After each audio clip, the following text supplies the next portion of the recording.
All right, guys. Oscar here with Sweet Relief and Cannabis Savvy, and I've got a good friend, family member, and spiritual mentor, Dr. Mary Porter, the head of the Looking Glass Peyote Church of Oregon, amongst many other things. And I just wanted to get her behind the screen because she's a wealth of knowledge, and she's seen a lot of ups and downs from being a Native American and from being a biker. And I wanted to get your viewpoint on cannabis, and we were just talking briefly about cancer and cannabis, and I'd want to kind of just maybe turn it over to you a little bit on some people who are like my ex-uncle who passed away, who are unwilling to try cannabis because of the devil weed stigma.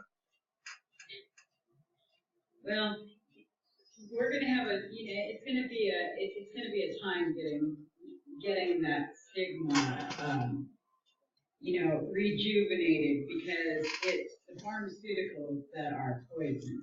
Yeah. Natural medicines are not poison. They're put on the earth for us to use for our own healing.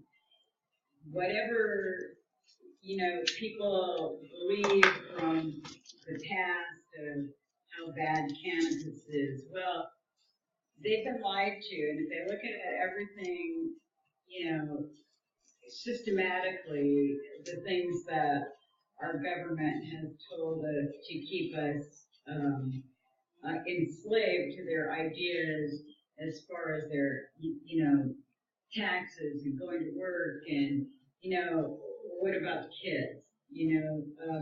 There's nothing about the children, or, real facts about life and medicine, because they have up until now, our government hasn't really figured out a way to tax cannabis. Right. Well, and it's a business. I saw my grandpa Bill and my uncle Randy pass away from the cancer medication. I have no doubt that it was the treatment itself that was really the end of life factor, not the actual cancer itself.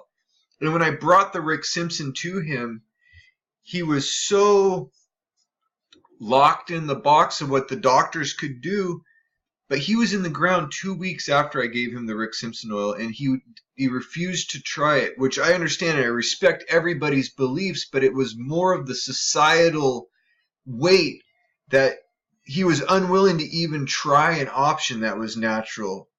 And in reality, people are brainwashed out there. I mean, this is a mass brainwashing. I mean, because these natural medicines will cure cancer, and they will alleviate migraines and all kinds of different ailments. And I still hold to the fact that 97% of Western medicine and the physicians, they rely on being able to hypnotize you into believing that they are the only ones who know what's wrong with you. And their medication is the only thing that's going to help you. And that's brainwashing. I mean, serious brainwashing. I mean, well, like what we were just talking about briefly before I get the recorder on is you've had these migraines for, I don't know, how long? Since 1991. And you've been on the Rick Simpson oil for how long recently? Since right after being clipped. And I have not had one headache. And I could have, I guess they call them cluster headaches, and it's from brain injury. I could have, and they're like little, sometimes they come on like an ice cream headache, and I mean, they could come on in my cheek, in my eye socket, in my forehead, anywhere on my head. Damn. And they'll come on and they'll last anywhere from, a few seconds to sometimes all day. Wow. I've had them last as long as 2 days. And they are debilitating. You can't really function. You can't really think past. I mean, it takes everything that I've got to corner that pain and deal with it, because I'm allergic to opiates. Right. So up until the Rick Simpson oil, I have just been suffering with the headaches because I'm willing to take treatment from a Western doctor over this. And I can't stay on peyote all the time. Right, right. But and that has a pain relieving factor to it as well. But the Rick Simpson oil seems, I mean, I know you're tough as nails. I mean, you look sweet and nice, but I know in the fact that amount of pain that you've been dealing with, and that the Rick Simpson oil really is touching it outside of what like the mescaline medicine can. It really does show that there's certain things that work in certain instances. Would you say that's accurate? There is a natural medicine for every ailment that we have. Every single human ailment that we have, there is a natural medicine on this planet for that. We just have to figure out what it is and just realize that, pharmaceuticals are poison. When people take that cancer treatment, I've seen it over decades and decades. They basically almost kill you to cure you. Yeah. And that, that's not proper treatment of another human being. That's cruel and unusual punishment, especially if there's a non lethal cure out there. But since it doesn't benefit the doctors and the pharmaceutical companies, they're not going to tell you, they're not going to let you know that there's something else because they're not making their millions on it. They need to make millions. They don't want a handful of dollars. They want millions. Yeah. Yeah. And I mean, the Rick Simpson oil, a 6-month vial costs $150. So, it's expensive. That's not nothing, but people could spend that on a month of thyroid medication. That's not an out of the world number. And $150. One of my allergy shots costs about $300. Yeah, that EpiPen thing pisses me off. Well, and I still haven't gotten another one. I thought they were going to send you another one. I didn't follow through with that, and I've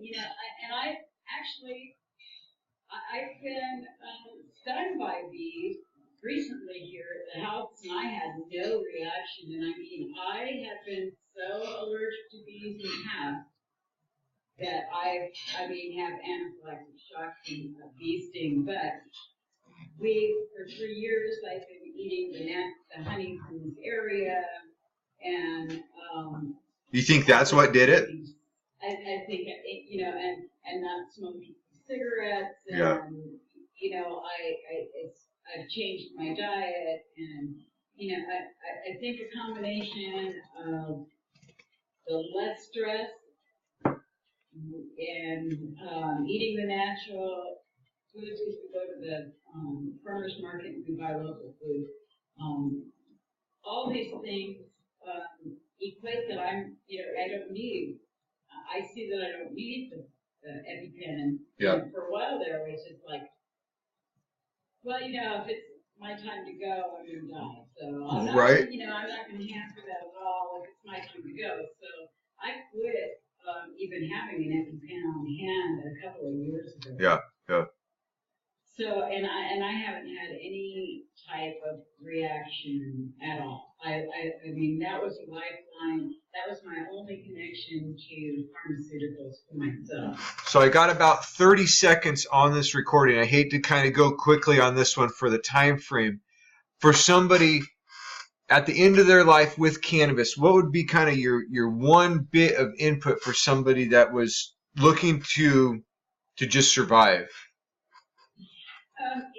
The cannabis will help your body and your mind adjust to whatever pain or whatever invasive thoughts going on because of your conversation.